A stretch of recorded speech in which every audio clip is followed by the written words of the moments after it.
আসসালামু আলাইকুম বন্ধুরা, ইচ্ছে মতো চ্যানেলে আপনাদের সকলকে স্বাগত। আশা করি আপনারা সকলে খুব ভালো আছেন, সুস্থ আছেন। আজকে আমি নিয়ে এসেছি একটি নতুন ভিডিও। আমরা এই শীতকালের সময় প্রচুর সবজি পাই বাজার থেকে। আর যারা গ্রামের দিকের মানুষ থাকে তাদের তো আর কোনো কথাই নয়, যেন পুরো সবজিতে পুরো ছড়াছড়ি করে বাড়ি মায়।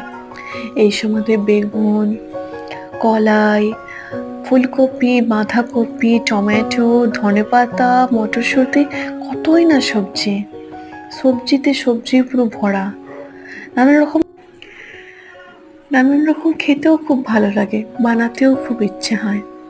তো আজকেও আমি একটু কি করলাম, ওই গাজর ছিল বাড়িতে পড়ে, গাজর, ধনিয়া পাতা আর একটু বেসন দিয়ে একটু পকোড়া বানিয়ে ফেললাম। টেস্ট হয়েছিল বন্ধুরা। সন্ধ্যার সময় না কিছু যদি না থাকে, এরকম একটু গাজর দিয়ে একটু পেঁয়াজকে কেটে কাঁচা লঙ্কা কুচিয়ে দিয়ে বানালে খুব ভালো হয়। আমি প্রথমে এভাবে মেখে নিলাম, সব ভালো করে মেখে নেওয়ার পর গোল গোল কেটে রেডি করে নিয়েছি। তারপর কড়াই চাপিয়ে তেল গরম করে ওগুলো দিয়ে দিলাম। বেশ মুচমুচে হয়। সন্ধ্যার সময় সবাই ফ্যামিলির সকলে গল্প করতে বসলে একটু চায়ের সাথে যদি শীতকালে না একটু পকোড়া হয়, কি না ভালো লাগে, খুব খেতে মজা হয়। তাই আমিও একটু বানিয়ে ফেললাম। দেখুন বন্ধুরা,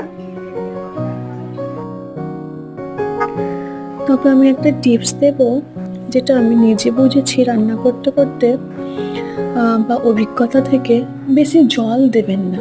এই যে আমরা যে বেটারটা করি না, বেসন এগুলো যে মাখাই, এর মধ্যে বেশি জল দেবেন না।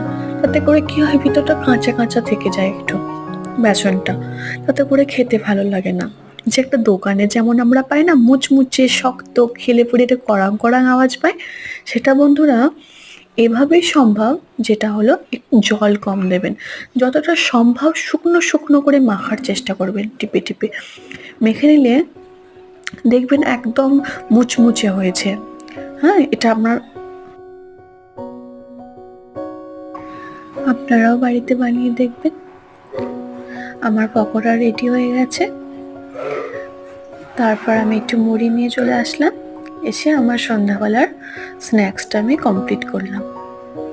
আপনারা সকলে ভালো থাকবেন, সুস্থ থাকবেন, সকলের খেয়াল রাখবেন। আবার দেখা হবে পরবর্তী ভিডিওতে। Thank you.